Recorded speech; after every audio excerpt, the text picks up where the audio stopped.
I would like to express my sincere and heartfelt thanks to Honorable Finance Minister Srimati Nirmala Sitharaman ji for sparing her valuable time to address the members of PhD chambers on the recent announcement of Union Budget 22-23. Madam, I would not take much of your time by repeating the budget highlights and would like to say that this budget looks into the future while keeping a close eye on the ground.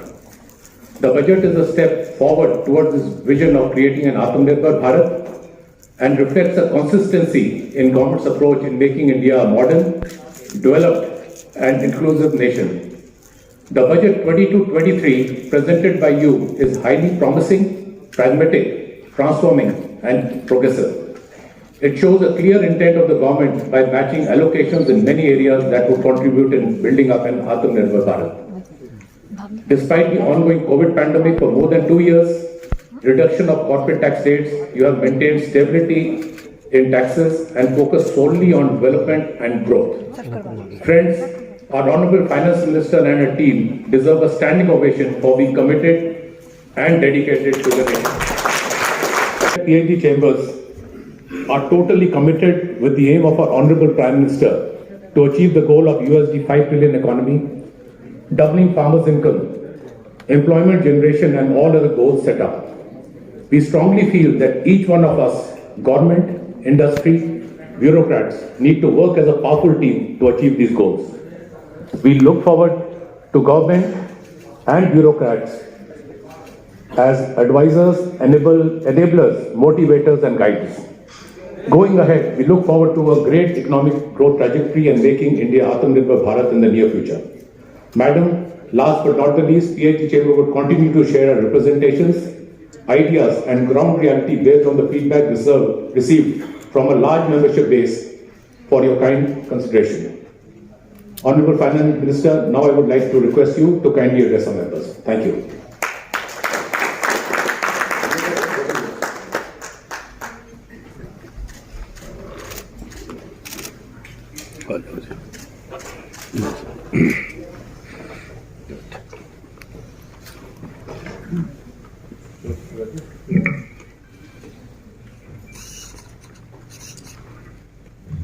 To all members of PhD Chamber of Commerce, Shri Pradeep Multani, the President, and the Senior Vice President, on all other invited guests, media. First, let me extend my apologies for coming a bit late, but the House was in session with the Prime Minister addressing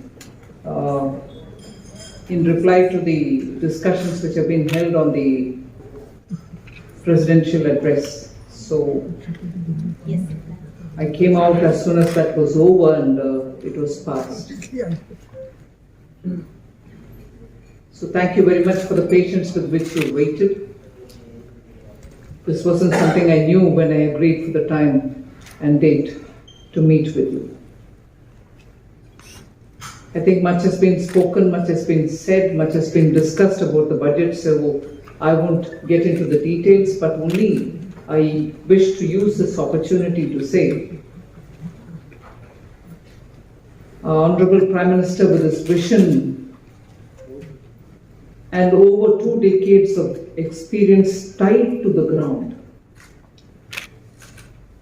his USP being governance and last mile delivery, has shown that India is at a stage where, despite the pandemic, we have to go on a 2-track path. The track which has 2 rails. One is the rail which is going to have a multimodal approach and be guided by the spirit of PM Gati Shakti, where 21st century infrastructure will be built. It's not going to be built in silos.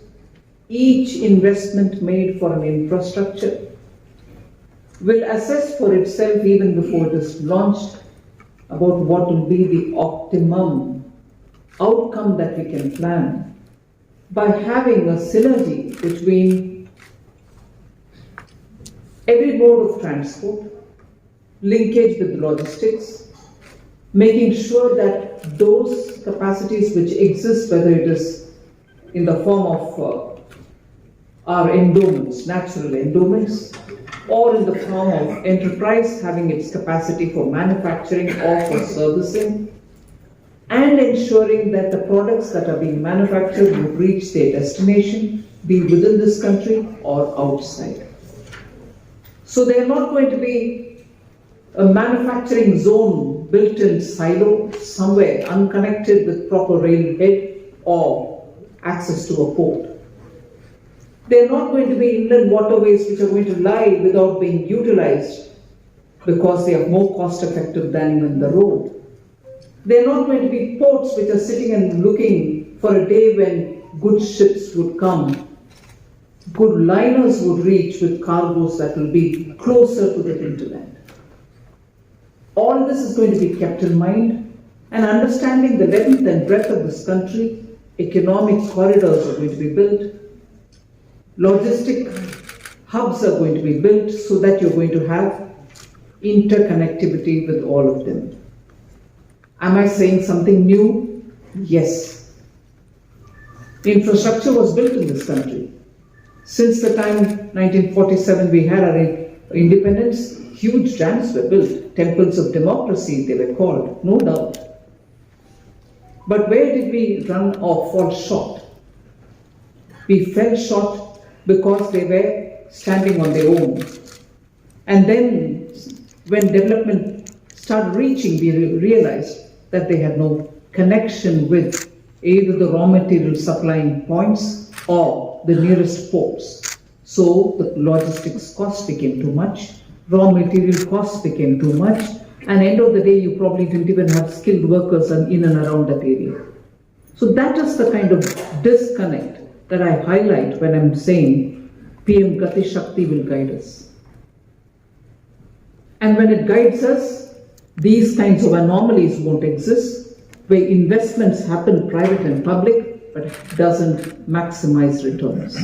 We need to get over these kind of disconnects.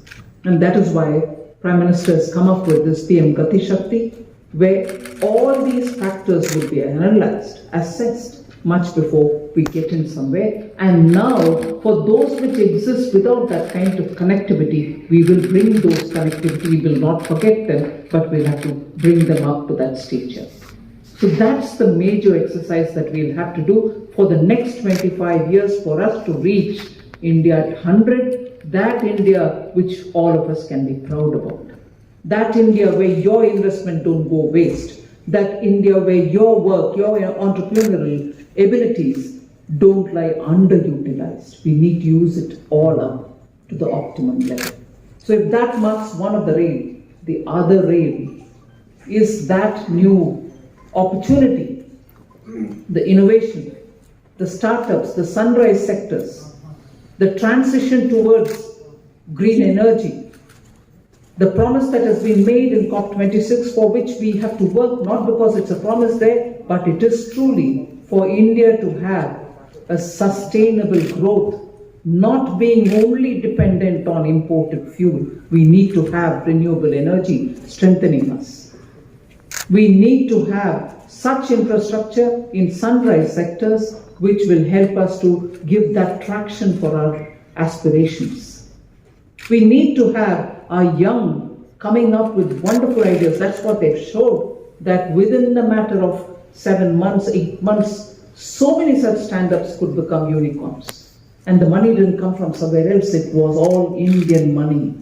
Indian private equity, Indian venture capital have funded all of them. How was that possible? The ideas were worthy, money was there, you wanted to utilize them and make the best of it. Hasn't it benefited the startups? Hasn't it benefited young? And hasn't it given you assured good returns for investing in these young minds? That's the kind of new India which is getting built up. And that's the kind of new India which looks at the government can just be facilitator rather than be making our lives difficult. So when Prime Minister repeatedly talks about ease of doing business, they are not just jargons.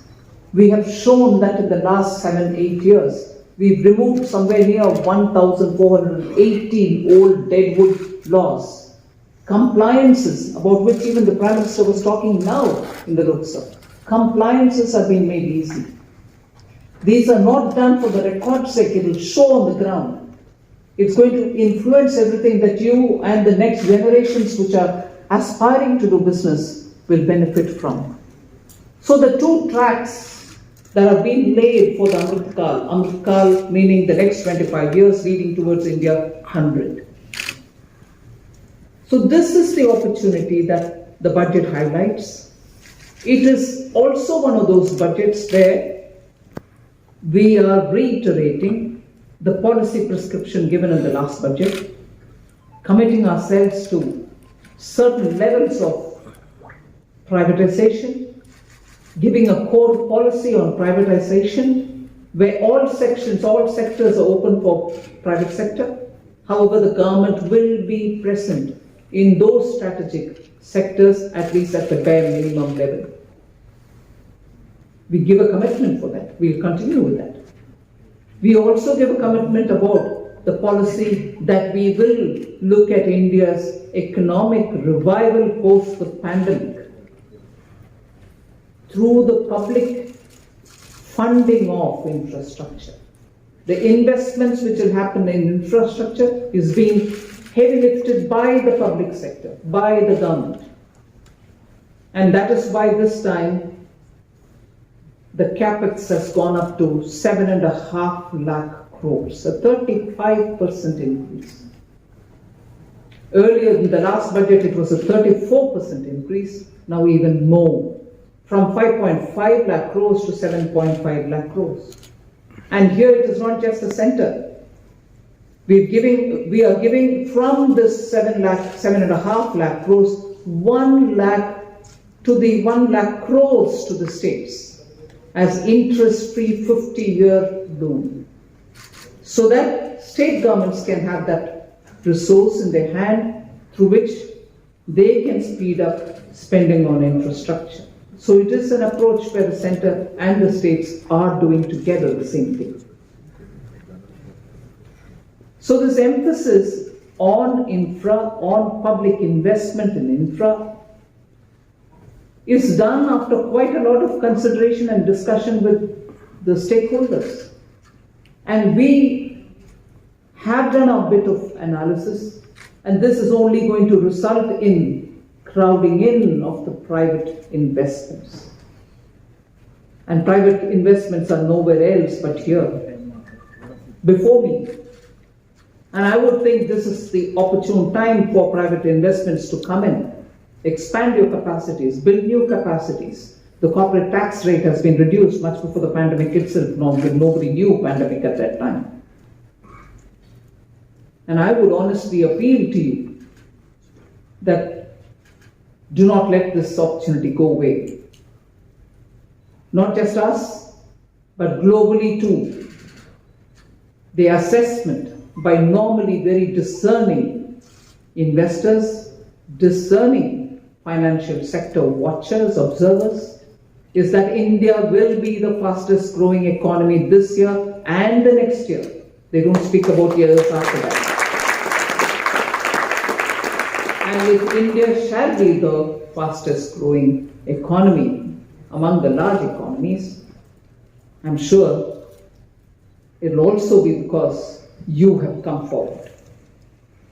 I'm sure it's also going to be because India as a team, government and the private, will have to work together, and because you're ready for it. It just cannot be just the government doing it. So I would take this occasion and not give a too long opening remark, but I would invite you to see the consistency through the budget, predictability through the budget, transparency through the budget, and nothing which is not in the budget exists outside of it. Everything that has to be said by the government in its financial statement is out there for you to see, out there last year, out there this year as well. So I would invite all of you all to do your maximum best, come out, join the Team India, and ensure that India is indeed the fastest growing economy this year, next year, and the several years afterwards. Thank you very much.